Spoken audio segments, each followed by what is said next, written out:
নমস্কাৰ মই কৃষ্ণ ভূঞা সকলোকে স্বাগতম জনাই আৰম্ভ কৰিছো স্পেচিয়েল এট 8 ইতিমধ্যে গৰু গাহৰিৰ ৰাজনীতিক লৈ অসম এতিয়া উত্তাল হৈ আছে কালিৰ দিনটোত নতুন দিল্লীত মুখ্যমন্ত্ৰী ডক্টৰ হিমন্ত বিশ্ব শৰ্মাই সংবাদমেল যোগে যেতিয়া ৰাজ্যিক কেবিনেটৰ সেই বিশেষ সিদ্ধান্তটো ৰাজহুৱা কৰিলে তাৰ পিছৰে পৰা ৰাজনীতি একেবাৰে গৰম হৈ পৰিছে হঠাৎ হোটেল ৰেষ্টুৰেণ্ট বা ৰাজহুৱা অনুষ্ঠানত কিয় চৰকাৰে গো মাংস নিষিদ্ধ কৰিব লগা হ'ল এই সন্দৰ্ভত বিভিন্নজনে প্ৰশ্ন কৰিছে আৰু চৰকাৰৰ ফালৰ পৰা কালিৰ দিনটোত মুখ্যমন্ত্ৰীয়ে উল্লেখ কৰিছে ৰকিবুল হুছেইনৰ বা ভূপেন বৰাৰ কিছু প্ৰসংগ মুখ্যমন্ত্ৰীয়ে উল্লেখ কৰিছে সামগ্ৰীৰ প্ৰেক্ষাপটত ৰকিবুল হুছেইনে যিখিনি কথা কৈছিল সেই কথাখিনিৰ উদ্ধৃতি দি মুখ্যমন্ত্ৰীয়ে কৈছে যে ৰকিবুল হুছেইন ভূপেন বৰাই বিচৰাৰ দৰে চৰকাৰে এই সিদ্ধান্তটো গ্ৰহণ কৰিছে আসলতে হোটেল ৰেষ্টুৰেণ্ট বা ৰাজহুৱা অনুষ্ঠানত গো মাংস নিষিদ্ধ কৰাৰ পিছত তাৰ পৰৱৰ্তী ৰাজনীতি কি হ'ব আৰু এই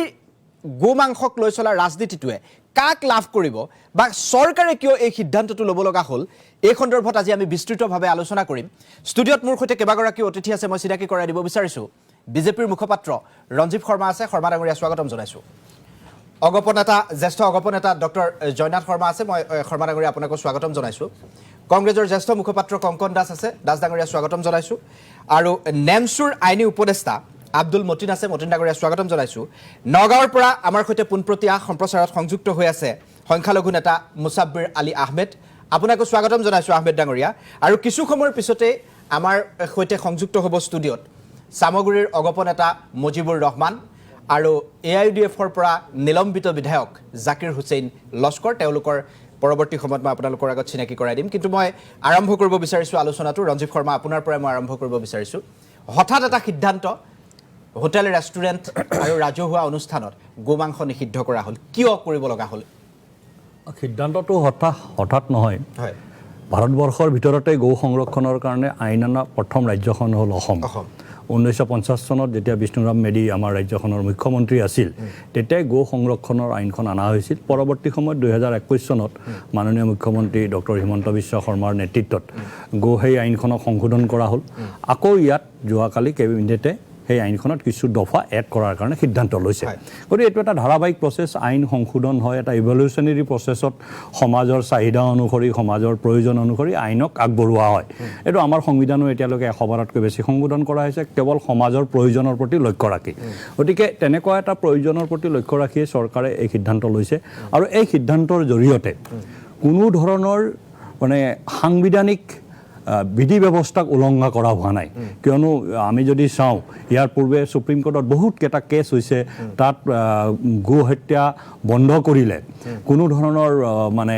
সাংবিধানিক বিধি ব্যৱস্থা বা সাংবিধানিক যিবিলাক প্ৰাৱধান আছে সেইবিলাক উলংঘা কৰা নহয় বুলি মাননীয় উচ্চতম ন্যায়ালয়ে কৈ থৈছে মই এটা কেছ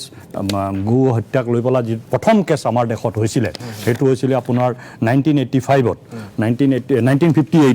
1958ৰ কেছটো আছিলে Hanif Qureshi versus state of Bihar supreme কোৰ্টত এই কেছটো গৈছিলে আৰু 1958ৰ সেই কেছত সুপ্ৰিম কোৰ্টে কৈছিলে যে যিহেতু সংবিধানৰ 48 অনুচ্ছেদ অনুসৰি এই ব্যৱস্থা গো মানে হত্যা প্ৰহিবিট কৰিব পাৰে বা তাক বন্ধ কৰিব পাৰে ৰাজ্যসমূহৰ সেই অধিকাৰ আছে ৰাজ্য যদি তেনেকুৱা অধিকাৰ এক্সাৰচাইজ কৰে তেতিয়াহ'লে সি সংবিধান বিৰোধী কেতিয়াও নহয় এইটো কৰিব পাৰে বুলি 1958ত উচ্চতম ন্যায়ালয়ে কৈছিলে আৰু সেই যিটো ৰায়দান আছিলে উচ্চতম ন্যায়ালয় পৰৱৰ্তী সময়ত আন 4-5টা ৰায়দানত তাৰ ধাৰাবাহিকতা উচ্চতম ন্যায়ালয়ে ৰক্ষা কৰিছে মই ভাবোঁ এই কাৰ্যৰ জৰিয়তে মানে মাননীয় মুখ্যমন্ত্ৰী ডক্টৰ হিমন্ত বিশ্ব শৰ্মাৰ নেতৃত্বাধীন কেবিনেটখনে কোনো ধৰণৰ মানে ৰাজনৈতিক ইয়াৰ পৰা লাভালাভ কৰা বা সামাজিক ফেব্ৰিক নষ্ট কৰা তেনেকুৱা কোনো ধৰণৰ উদ্দেশ্য ইয়াত নাই ই এক সম্পূৰ্ণৰূপে এটা সময়ৰ প্ৰয়োজন মতে এটা প্ৰচলিত আইন এটাত কিছু দফাহে ইয়াত সংযোজন কৰা মই সময়োপযোগী ইয়াৰ সিদ্ধান্ত ৰাজনৈতিকভাৱে এইটো এক প্ৰয়োজনীয় সিদ্ধান্ত সামাজিকভাৱে প্ৰয়োজনীয় সিদ্ধান্ত অৰ্থনৈতিক দৃষ্টিকোণৰ পৰাও এক প্ৰয়োজনীয় সিদ্ধান্ত বুলি মই ভাবোঁ কংকন দাস এটা যত দোষ নন্দ ঘোষ এনেকুৱা ধৰণৰ হৈছেগৈ ৰকিবুল হুছেইনৰ ফালে এতিয়া বহুতে আঙুলি টোৱাইছে যে ৰকিবুল হুছেইনে এই গো মাংসৰ প্ৰসংগটো যদি উত্থাপন নকৰিলেহেঁতেন চৰকাৰে এনেধৰণৰ সিদ্ধান্ত নল'লেহেঁতেন কি কয় কথাবিলাক কেনেকুৱা হৈছে জানে কিছুমান কথা আহি পৰিছে কথাটো হ'ল আমাৰ বিজেপিৰ বক্তাগৰাকীয়ে ক'লে যে গো সুৰক্ষা আইনৰ কাৰণে 1950 চন বিষ্ণুৰাম মেধি ডাঙৰীয়া পৰৱৰ্তীকালত 2021 এছাম কেটেল ৰিজাৰ্ভেশ্যন এক্ট এই আইন দুখন আছেই হঠাৎ কিয় আমাৰ এই গৰু মাংসৰ হেৰিটো লৈ কিনে আলোচনাৰ বিষয়বস্তু হৈ পৰিল তাৰ প্ৰধান কাৰণটো বহুকেইটা অসমৰ প্ৰেক্ষাপট আৰু ৰাজ্যিক আপোনাৰ কি নেশ্যনেল পৰ্যায়ত দুটা প্ৰেক্ষাপট আছে অসমত আজি মূল্যবৃদ্ধিক লৈ ককাই আছে আজি মাননীয় প্ৰধানমন্ত্ৰীৰ আমাৰ বন্ধু বাণিজ্যিক বন্ধু আদানীক আজি লুণ্ঠন কৰিবৰ কাৰণে যেনেদৰে স্মাৰ্ট মিটাৰৰ দ্বাৰা জনসাধাৰণক যিদৰে লুণ্ঠন কৰিছে খাদ্য সামগ্ৰীৰ মূল্যবৃদ্ধি বা অন্যবিলাক যিবিলাক সামগ্ৰিক যিবিলাক প্ৰেক্ষাপট আছে অসমত ফেইলাৰ হ'ল হোৱাৰ পিছত মাননীয় মুখ্যমন্ত্ৰী মহোদয়ক ঝাৰখণ্ডৰ উপ প্ৰহাৰী হিচাপে দিয়াৰ পিছত তাত কিছুমান মাননীয় মুখ্যমন্ত্ৰী মহোদয়ে অসমৰ মুখ্যমন্ত্ৰী হেমন্ত বিশ্ব শৰ্মা ডাঙৰীয়াই তাত কিছুমান প্ৰতিশ্ৰুতি দিলে প্ৰতিশ্ৰুতিকেইটা কি যিকেইটা প্ৰতিশ্ৰুতি অসমৰ নিৰ্বাচনৰ প্ৰতিশ্ৰুতি একেই আৰু সেই প্ৰতিশ্ৰুতিকেইটা দিয়ে অসমত জয়যুক্ত লাভ কৰিছিলে অসমৰ মানুহক মানে আৱেগিক কৰি তাত দিছিলে এনআৰচি উন্নয়ন হ'ব বিদেশী যাব মূল্যবৃদ্ধি নিয়ন্ত্ৰণ হ'ব আৰু এটা কৈছিলে যে তাত মানুহে কৰ্মসংস্থাপন পাব তেতিয়া তাৰে মানুহখিনিয়ে ক'ব ধৰিলে যে তুমি অসমৰ মূল্যবৃদ্ধি নিয়ন্ত্ৰণ কৰিব পৰা নাই মাহে মাহে ডেইলি 100 কোটি টকা গড়ৰ তুমি লোন লৈ আছা য'ত আজিৰ তাৰিখতো 20-30 টকা কৰি প্ৰতি প্লেটত কণীৰ দাম বাঢ়িছে য'ত আপোনাৰ দুমিঠি খাবৰ কাৰণে ৰ'ব মোক ক'ব দিয়ক কাৰণটো আছে এইবিলাক প্ৰতিশ্ৰুতি এনআৰচিত অসমৰ 1600 কোটি টকা অসমৰ জনসাধাৰণক কৰ কটাল লৈ কি ধৰণে ইয়াক লৈ কিনে প্ৰতীক হাজৰিকাক তেখেতৰ দুৰ্নীতি কৰি কিনে যাব দিয়া হ'ল অকল অসম চৰকাৰৰ কিছু বিষয়ববীয়া ইয়াতে জড়িত আছে তাৰে পিছত এইবিলাক প্ৰতিশ্ৰুতি যেতিয়া মানুহে ঝাৰখণ্ডৰ মানুহে আৰু ঝাৰখণ্ড কি আদিবাসী জনসাধাৰণ তাত আমাৰ অসমৰ যিখিনি জনগাঁথনি একেই জনগাঁথনি আমাৰ ঝাৰখণ্ডৰ জনগাঁথনি তাত মানুহে যেতিয়া ৰিজেক্ট কৰিলে হেমন্ত বিশ্ব শৰ্মা ডাঙৰীয়াক তেতিয়া কি হ'ল যেতিয়া নেশ্যনেল পৰ্যায়ত মাননীয় হেমন্ত বিশ্ব শৰ্মা ডাঙৰীয়াই যি ধৰণে দেখুৱাব বিচাৰিলে অপ্ৰতিৰোধ্য অপৰাজয় যিটো ক'ব গৈছিলে যে তাত দিল্লীত তেখেতৰ যিখন মানে গ্লেমাৰটো আছিল তাত কম হৈ গ'ল হোৱাৰ লগে লগে এটা তেখেতক লাগিল যে প্ৰ হিন্দুত্ব যিটো সেইটোৱে নহ'লেতো 2021 চনত যি গো সুৰক্ষা আইন 21 খনটো পাছ কৰি থৈছে এছেম্বলিত তাৰপিছত হঠাৎ এইটো আনিবৰ কাৰণে কি তাৰমানে এনেকুৱা এটা দেখুৱাব খুজিছে আজি অসমৰ জনসাধাৰণে যি সময়ত ককবকাই আছিল সেই আজি সমস্যাৰ মই আপোনাক এটা কথা যোগ দি দিওঁ চাওক গো মাংসৰ প্ৰসংগটো সামগ্ৰী নিৰ্বাচনৰ ফলাফলৰ পিছত আহিছে ৰকিবুল হুছেইনে জিলাই সংবাদমেল অনুষ্ঠিত কৰি মুখ্যমন্ত্ৰীয়ে গো মাংসৰ ভোজ খুওৱা বুলি অভিযোগ কৰিছে মুখ্যমন্ত্ৰীৰ নেতৃত্বত কৰ্তৃত্বত ভোজ খুওৱা বুলি অভিযোগ কৰিছে আপোনালোকৰটো যদি চাওক ৰকিবুল হুছেইনে গোক লৈ কিনে আপোনাৰ মই এটা মোৰ কথাটো কৈ দিওঁ বিজেপি আমাৰ মুখপাত্ৰই কৈছে 2050 চনৰ পৰা 21 চনলৈকে সংগঠনি কৰিছে এইটো কোনো নতুন কথা নহয় এতিয়া দুটা দল এটা হ'ল ইউডিএফ আৰু এটা হ'ল বিজেপি যিয়ে ধৰ্মৰ নামত ৰাজনীতি কৰি সমাজখনক বিষবস্প বিয়পায় সমাজখনক দুভাগ কৰি পেলায় যাতে ৰাজনীতি কৰিব কাৰণ বেলেগ কিছু নাই আজি ঝাৰখণ্ডত যেতিয়া মানুহে ৰিজেক্ট কৰিলে আজি অসমৰ মানুহে ভাবিব ল'লে যে অপ্ৰতিৰোধ বুলি আমি যাক ভাবোঁ হেমন্ত বিশ্ব শৰ্মাৰ ৰথ আজি ঝাৰখণ্ডৰ জনসাধাৰণে ৰোধ কৰিছে আৰু 26ত যে অসমত এতিয়া বেলেগ একো নাই হিন্দু মুছলমানৰ ৰাজনীতি কৰিব লাগিব কাৰণ হিন্দু মুছলমান ৰাজনীতি কৰিলেহে বিজেপি কৰিব আৰু এই দুটা দল আজি বিজেপি আৰু ইউডিএফক আজি ৰাষ্ট্ৰীয় পৰ্যায়ৰ পৰা ক্ৰমান্বয়ে আপুনি দেখিব পাব আমাৰ ইতিমধ্যে আমাৰ ঝাৰখণ্ডত ৰিজেক্ট কৰিছে আৰু 26ত তেওঁলোকে যে হিন্দু মুছলমানৰ ৰাজনীতি নহয় অসমখন যে বাৰবাৰী সংস্কৃতি বিভিন্ন ধৰ্মৰ ভাষাৰ মানুহে একতাৰে হিন্দু মুছলমান আপোনাৰ মই ডক্টৰ জয়নাথ শৰ্মাৰ কাষলৈ যাম কিন্তু আপোনাৰ কথাৰ চমুকৈ প্ৰত্যুত্তৰ এটা দিব খুজিছে ৰঞ্জীৱ শৰ্মা মানে ইয়াত দুটা তিনিটা প্ৰসংগ আহিছে এটা প্ৰথম প্ৰসংগটো হ'ল মূল্যবৃদ্ধি দ্বিতীয় প্ৰসংগ হ'ল ঝাৰখণ্ডৰ নিৰ্বাচন আৰু তৃতীয় প্ৰসংগ হ'ল গো মাংসৰ ৰাজনীতি কৰে বিজেপিয়ে এতিয়া ঝাৰখণ্ডৰ নিৰ্বাচনৰ ফলাফলটো কংগ্ৰেছ কেই নম্বৰত আছে তাৰ সৰ্ববৃহৎ ৰাজনৈতিক দল হ'ল JMM 31টা সিট দ্বিতীয় সৰ্ববৃহৎ ৰাজনৈতিক দল হ'ল ভাৰতীয় জনতা পাৰ্টি 22টা সিট কংগ্ৰেছৰ কেইটা আছে ডাবল ডিজিটত নাই ঠিক আছে গতিকে কাক ৰিজেক্ট কৰিছে ঝাৰখণ্ডৰ মানুহে আমি চৰকাৰত আহিব পৰা নাই এইটো খাটাং এইটো আপোনালোকেও জানে আমিও জানো জনসাধাৰণৰ ৰায়ক আমি মানি লৈছোঁ মাননীয় মুখ্যমন্ত্ৰী ডক্টৰ হিমন্ত বিশ্ব শৰ্মাই NRCৰ প্ৰসংগ আৰু মাইগ্ৰেশ্যনৰ প্ৰসংগ তাত উত্থাপন কৰিছিলে ঝাৰখণ্ডত সঁচা কথা যিটো স্থানত উত্থাপন কৰিছিল যিটো স্থান গোটেই সেই মাইগ্ৰেশ্যনৰ ৰাজনীতিৰ দ্বাৰা আক্ৰান্ত তাত 11টা বিধানসভাৰ চিট আছিল 7টা ভাৰতীয় জনতা পাৰ্টীয়ে জিকিছে আদিবাসী বহুল এলেকা আৰু 22 ছোটা নাগপুৰ যিটো অঞ্চল য'ত আদিবাসী প্ৰাধান্য অঞ্চল সেই আদিবাসী প্ৰাধান্য অঞ্চলত কংগ্ৰেছৰ এজনো এম এল এ জিকা নাই 3টা নে 4টা চিটত কংগ্ৰেছে খেলিছিল যে এমৰ সমৰ্থন লৈ পেলাই এই তথ্যবিলাক আমি ভালকৈ জানিব লাগে কৃষ্ণ এই নিৰ্বাচন এইবাৰ কেৱল ঝাৰখণ্ডত অনুষ্ঠিত হোৱা নাই নহয়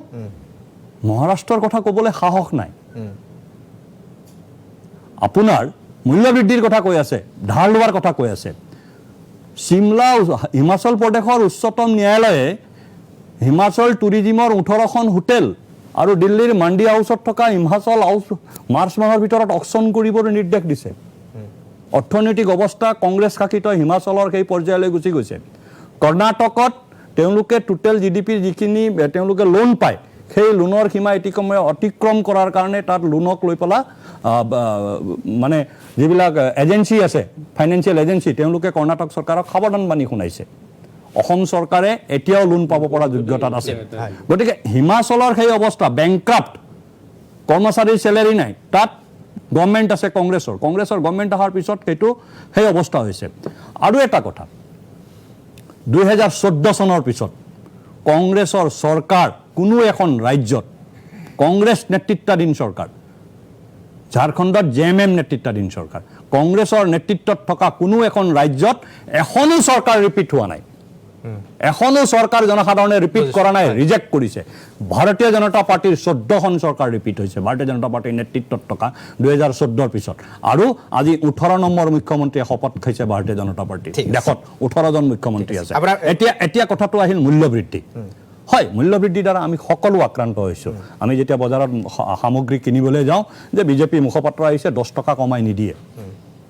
কংগ্ৰেছৰ মুখপাত্ৰ গৈছে তাৰ কাৰণে 10 টকা বঢ়াই নিদিয়ে দোকানীয়ে আমি অসমৰ ভাৰতবৰ্ষৰ প্ৰত্যেকজন মানুহ মূল্যবৃদ্ধিৰ দ্বাৰা আক্ৰান্ত হৈছোঁ আৰু মূল্যবৃদ্ধি আমাৰ এটা ডাঙৰ ইছ্যু হয় সমাজৰ এইটো এটা ইছ্যু হয় আমি তাৰ দ্বাৰা আক্ৰান্ত হৈছোঁ এই ইছ্যুটোক কেনেকৈ নিয়ন্ত্ৰণ কৰিব পাৰি সকলো পক্ষৰ সহায় লৈ চৰকাৰে কাম কৰি আছে পৃথিৱীজুৰি মূল্যবৃদ্ধিৰ যিটো হাৰ প্ৰায় 18% ভাৰতবৰ্ষক তাত আমি মাত্ৰ 6%ত সীমাবদ্ধ ৰাখিবলৈ আমাৰ চৰকাৰ সক্ষম হৈছে গতিকে মই ভাবোঁ মূল্যবৃদ্ধিৰ ক্ষেত্ৰত মাননীয় প্ৰধানমন্ত্ৰী নৰেন্দ্ৰ মোদীৰ নেতৃত্বাধীন চৰকাৰ আৰু মাননীয় মুখ্যমন্ত্ৰী ডক্টৰ হিমন্ত বিশ্ব শৰ্মাৰ নেতৃত্বাধীন চৰকাৰখনে সঠিকভাৱে কিছু বলিষ্ঠ সিদ্ধান্ত লৈ তাক নিয়ন্ত্ৰণত ৰাখিবলৈ সক্ষম হৈছে মূল্যবৃদ্ধি হৈছে তাত আমি কেতিয়াও ক'ব নোৱাৰোঁ যে মূল্যবৃদ্ধি হোৱা নাই মূল্যবৃদ্ধি হৈছে কিন্তু তাক নিয়ন্ত্ৰণত ৰাখিব পৰাটো চৰকাৰৰ দক্ষতা বুলি মই ভাবোঁ ডক্টৰ জয়নাথ শৰ্মা ইমান সময় আপুনি আলোচনাখিনি শুনিলে ৰকিবুল হুছেইনে যিটো প্ৰসংগ উত্থাপন কৰিছিল তাৰে আলম লৈ এই সিদ্ধান্তটো ল'লে নে এয়া এটা সময়োপযোগী সিদ্ধান্ত আপুনি কি ভাবে মোৰ অলপমান নিজাববীয়াকৈ বেলেগ হেৰি আছে হয় যি সময়ত মানুহ মংগললৈ যোৱাৰ কথা চিন্তা কৰি আছে যি সময়ত গৈ চন্দ্ৰত এৰি হৈছে সেই সময়ত আমি গুৰুৰ ৰাজনীতি মানে মানুহৰ ৰাজনীতি নকৰি গুৰুৰ ৰাজনীতি কৰিব পৰা কৰিবলগীয়া এটা পৰিৱেশ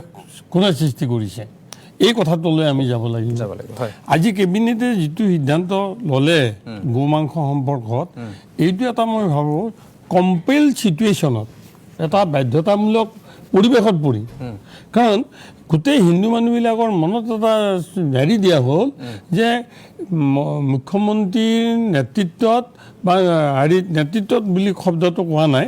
মানে তেখেতৰ ইনডাইৰেক্টলি কৈছে পৃষ্ঠপোষকতাত মানে মানুহবিলাকক গোমাংস খুৱাইছে এতিয়া সেই সমাৱেশত য'ত মানে নিৰ্বাচন কৰিবলৈ গৈ দিনটো প্ৰচেছন কৰি আহি চামগুৰিত মানুহবিলাক গধূলি সমবেত হ'ল আৰু তাতে তেওঁলোকে জেনেৰেলি ইলেকশ্যনত আমি প্ৰচেছন কৰাৰ পিছত কৰ্মীসকলৰ মানে খোৱাটো এইটো কোনো হেৰি মানে না আচলতে আজি মই মাতিছোঁ সামগ্ৰীৰ যিজন সংখ্যালঘু নেতা আপোনালোকৰ মুজিবুৰ ৰহমান আহিবই তেওঁক আমি স্পষ্টভাৱে সুধিম আচলতে তাত ৰকিবুল হুছেইনে অভিযোগ কৰাৰ দৰে কিবা হৈছিল নেকি নহয় মই এতিয়া কথাটো কৈছোঁ এতিয়া তাৰপিছত ৰকিবুল হুছেইনে যদি কিবা তেনেকুৱা ঘটনা হৈছিল তেওঁৰ প্ৰথম ডিউটিটো আছিলে ইলেকশ্যন কমিশ্যনাৰক ক'ব লাগে যে এই কৰ্মীবিলাকক এনেকুৱাকৈ ইনফ্লুৱেঞ্চ কৰিবলৈ ভোটাৰক ইনফ্লুৱেঞ্চ কৰিবলৈ এনেকৈ ভোজ খুৱাইছে এইটো কথা ক'লে ইলেকশ্যন কমিশ্যনে ইমিডিয়েটলি একশ্যন ল'লেহেঁতেন কিন্তু তাকে নকৰি তাকো ইলেকশ্যনৰ কাউণ্টিঙলৈ ৰখি আছে ইলেকশ্যনৰ কাউণ্টিঙত যেতিয়া হাৰিলে তেতিয়া তেওঁ এটা লৈ ল'লে ইছ্যু এটা ল'লে ইছ্যু এটা 4 দিন পিছত ইছ্যু এটা ল'লে যে তাত গো মাংস খুৱাইছে আৰু গো মাংস খুৱাওঁতে তাততো বহুত হিন্দু মানুহ আছে সেইদিনা সেই ভোজত সেইদিনা যিটো ভোজ মানে নিৰ্বাচনী প্ৰচেছনৰ পিছত তেওঁলোকে য'ত খানা হেৰি কৰিলে খোৱা লোৱাৰ ব্যৱস্থা কৰিলে তাত হিন্দু মানুহ আছে এতিয়া বড়ো মানুহ কিছুমান আছে তাত এতিয়া এই কথাটো কোৱাৰ লগে লগে হিন্দুসকলৰ মাজত এটা চেণ্টিমেণ্ট লাগি গ'ল আৰু এই সময়ত আপুনি চাওক বাংলাদেশত যিটো পৰিৱেশ হৈ আছে এই বাংলাদেশত আপুনি ইয়াত অধিকাংশ হিন্দু মানুহৰ মানে হেৰিটো তলে তলে এই বাংলাদেশৰ গোটেই ঘটনাটোত লৈ সঁচাটো হেৰি হৈ আছে চেঞ্চিটিভ হৈ আছে এই সময়ত কথাটো ক'ব লগা কথাটো প্ৰয়োজন নাছিল এই মানে এই পৰিস্থিতিত কথাটো কোৱাৰ পিছত এতিয়া চৰকাৰে মানুহৰ যিটো আৱেগিক চিন্তা বিশেষকৈ সংখ্যাগুৰু লোকসকলৰ যিটো আৱেগিক হেৰি চিন্তা সেই চিন্তাটো যদি কিবা কাৰণত বিস্ফোৰিত হয় গতিকে এটা বাধ্য হৈ এটা সিদ্ধান্ত লৈছে আৰু সিদ্ধান্তখন কনষ্টিটিউশ্যনৰ এগেইনষ্টে নহয় আপুনি 58ৰ যিটো এখেতে 48ৰ যিটো গোচৰৰ কথা কৈছে সেইটো আপুনি চাব হয় সেই গোচৰত চাব স্পষ্টকৈ কৈছে যে কোনো মানুহৰ অন্তৰত আঘাত দি কোনো কাম কৰিব নোৱাৰিব আপোনাৰ ধৰ্মীয় ৰাইট আছে আপোনাৰ স্বাধীনতাৰ হেৰি মানে নিজৰ ইচ্ছামতে খাব পাৰে নিজৰ ইচ্ছামতে পিন্ধিব পাৰে নিজৰ ইচ্ছামতে ফুৰিব পাৰে কিন্তু আপোনাৰ হাতত এটা লাঠি আছে ভাৰত স্বাধীন মোৰ ইচ্ছামতে লাঠি লৈ ঘূৰি ফুৰিব পাৰোঁ কিন্তু কাৰো মূৰত লাগিব নোৱাৰিব তেতিয়া দণ্ডনীয় হ'ব এতিয়া এই ঘটনাটো কোৱাৰ লগে লগে মানে এনেকুৱা হ'ল ময়ো পটে কথাটো বেয়া পাইছোঁ যে এই সময়ত এই কথাটো কিয় কৈছে আৰু যদি ৰিয়েলি এই ঘটনাটো হ'ল তেনেহ'লে তেওঁ কি কাৰণত ইলেকশ্যন কমিশ্যন আপুনি আটাইতকৈ এটা গুৰুত্বপূৰ্ণ কথা কৈছে মই আমাৰ এজন সংযুক্ত হৈছে ষ্টুডিঅ'ত মই চিনাকি কৰাই দিব বিচাৰিছোঁ বিধায়ক জাকিৰ হুছেইন লস্কৰ আমাৰ সৈতে সংযুক্ত হৈছে জাকিৰ হুছেইন লস্কৰ মই পোনে পোনে আপোনাৰ কোৱাৰ কাৰণে মই এটা সৰু কথা এড কৰোঁ ৰকিবুল হুছেইনে এই গোটেই প্ৰেছ কনফাৰেন্সটো চাওক তেওঁৰ ইচ্ছা তেওঁৰ যিটো ইণ্টেনশ্যন আছিল যে হিন্দু মানুহখিনিক বিজেপিৰ বিৰুদ্ধে উচতাই দিব লাগে সেইকাৰণে তেওঁ প্ৰেছ কনফাৰেন্স ক'ত কৈছিলে তেওঁ প্ৰেছ কনফাৰেন্স ক'ত কৰিছে উত্তৰ লখিমপুৰ আৰু ডিব্ৰুগড় তেওঁ বাছি লৈছে লগত কাক লৈছে ভূপেন বৰাক লৈছে এইটো কংগ্ৰেছৰ অফিচিয়েল প্ৰেছ কনফাৰেন্স কংগ্ৰেছে অফিচিয়েলি কৈছে যে গো মাংসৰ কথা গো মাংসৰ গোটেই ৰাজনীতি আপোনাৰ কংগ্ৰেছে আৰম্ভ কৰিছে আৰু কংগ্ৰেছে যে গো মাংসৰ ৰাজনীতি কৰে সংবিধান সভাৰ পৰা ৰকিবুল হুছেইনলৈকে গোটেই ক্ৰনলজি আপুনি যদি মোক সুবিধা দিয়ে মই ডেট চন তাৰিখ সহ সংসদত কোনে কেতিয়া কি কৈছিল গোটেইখিনি গাই দিব পাৰিম মই লিখি আনিছোঁ ঠিক আছে জাকিৰ হুছেইন লস্কৰ মই আপোনাৰ কাষলৈ গৈছোঁ ডক্টৰ জয়নাথ শৰ্মাই এটা খুব সুন্দৰ কথা উল্লেখ কৰিছে যদি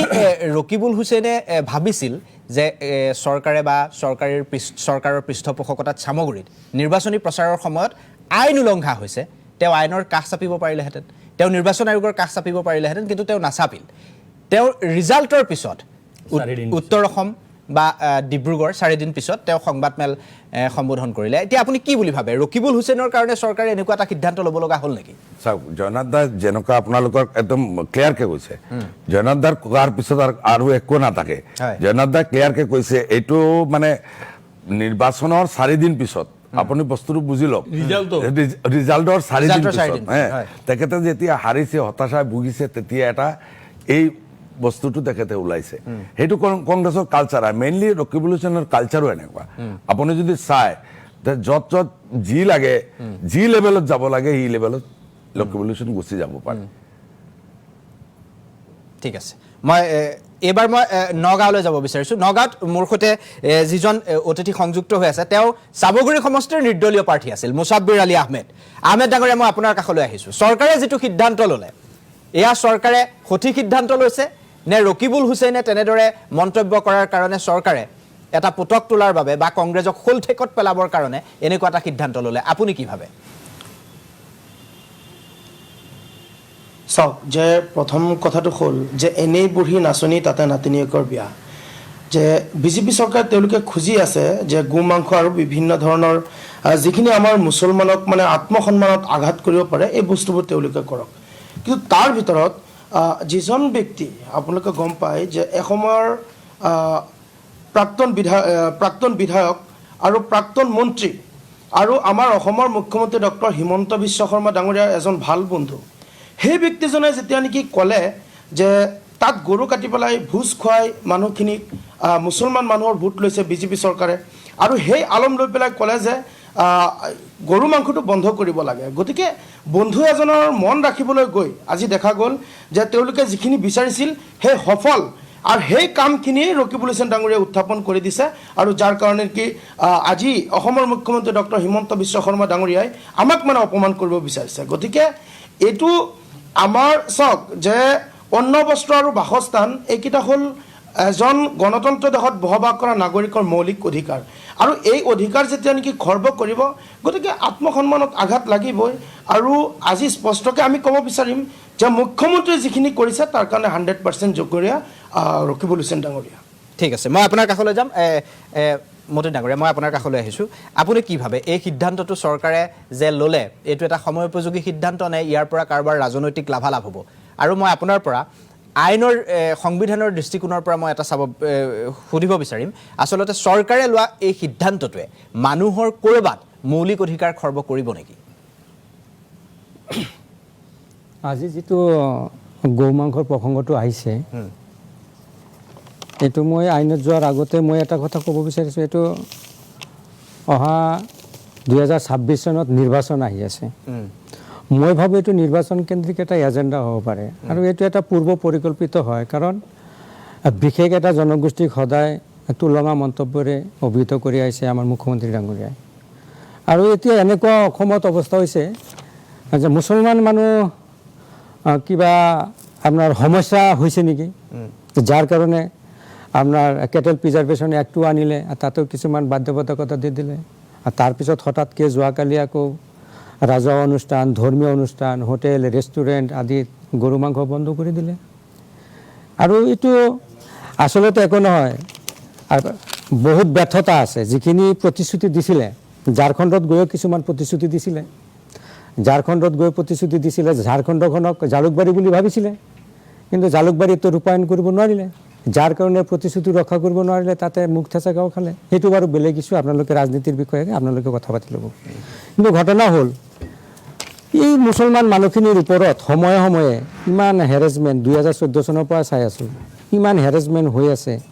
ধৰ্মৰ নামত, মছজিদৰ নামত, টুপি লংগি দাড়ি দেখিলে এইবিলাক হৈ আছে। এইবিলাক এটা উন্নয়নকামী ৰাষ্ট্ৰৰ এখন গণতান্ত্ৰিক চৰকাৰ এখনৰ মুখ্যমন্ত্ৰী ডাঙৰীয়াৰ মুখৰ পৰা এইবোৰ কথা শুব নাপায়। আচলতে এটা সভ্য সমাজত আমি বাস কৰোঁ।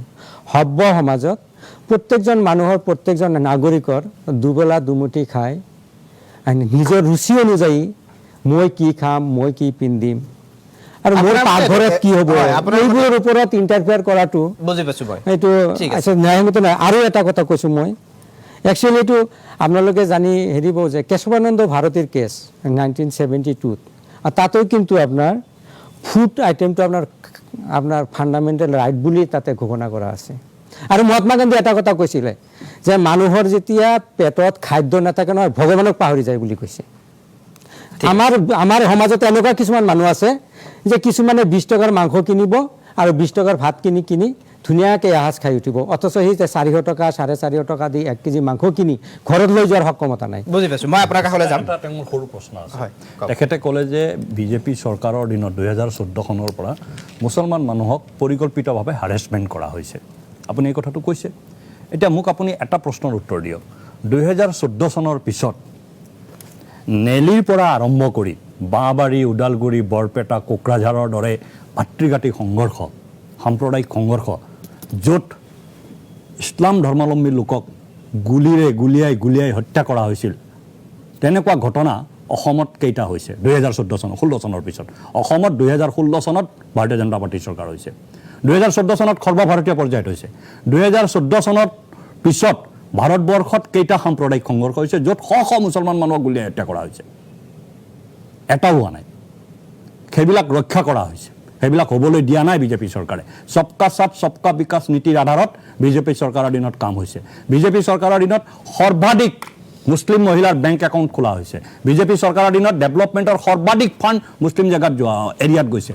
স্কলাৰশ্বিপৰ যিখিনি পইচা মুছলমানৰ দালালে খাইছিলে, সেই পইচা ষ্টুডেণ্টৰ একাউণ্টত সোমাইছে বিজেপি চৰকাৰৰ দিনত লাখ লাখ কোটি টকাৰ পইচা ষ্টুডেণ্টৰ একাউণ্টত সোমাইছে গতিকে মুছলমান মানুহেও সাধাৰণ মানুহে দালাল শ্ৰেণীটোক বাদ দি গ্ৰাছৰুটৰ যিসকল মানুহ আছে চামগুৰিয়ে তাৰ উত্তৰ দিছে এইবাৰ মুজিবুৰ আহিছে মুজিবুৰে ক'ব এইবিলাক কথা চামগুৰি ৰাইজে কেনেকৈ উত্তৰ দিছে যে মানুহে কংগ্ৰেছে যিটো ভয় খুৱাই থাকে আৰু কংগ্ৰেছৰ যিটো ইক'চিষ্টেম আছে সেই ইক'চিষ্টেমে মুছলমান মানুহক যিটো ভয় খুৱাই থাকে যে বিজেপি আহিলে অমুক কৰি দিব বিজেপি আহিলে ততক মাৰিব বিজেপি আহিলে ধৰ্মান্তৰিত কৰি থাকিব 10 বছৰ বিজেপিৰ চৰকাৰ ভাৰতবৰ্ষত হোৱাৰ পিছত আৰু 8 বছৰ অসমত হোৱাৰ পিছত তেনেকুৱা ঘটনা যেতিয়া ঘটা নাই তেতিয়া ৰাইজে এতিয়া ডিচিশ্যন ল'বলৈ আৰম্ভ কৰিছে এই দালালবিলাকক খেদিব লাগে সেইকাৰণে যিটো ইক'চিষ্টেমত থকা মানুহ কংগ্ৰেছৰ সেই ইক'চিষ্টেমত থকা মানুহবিলাকে এতিয়া ভয় খাবলৈ আৰম্ভ ঠিক আছে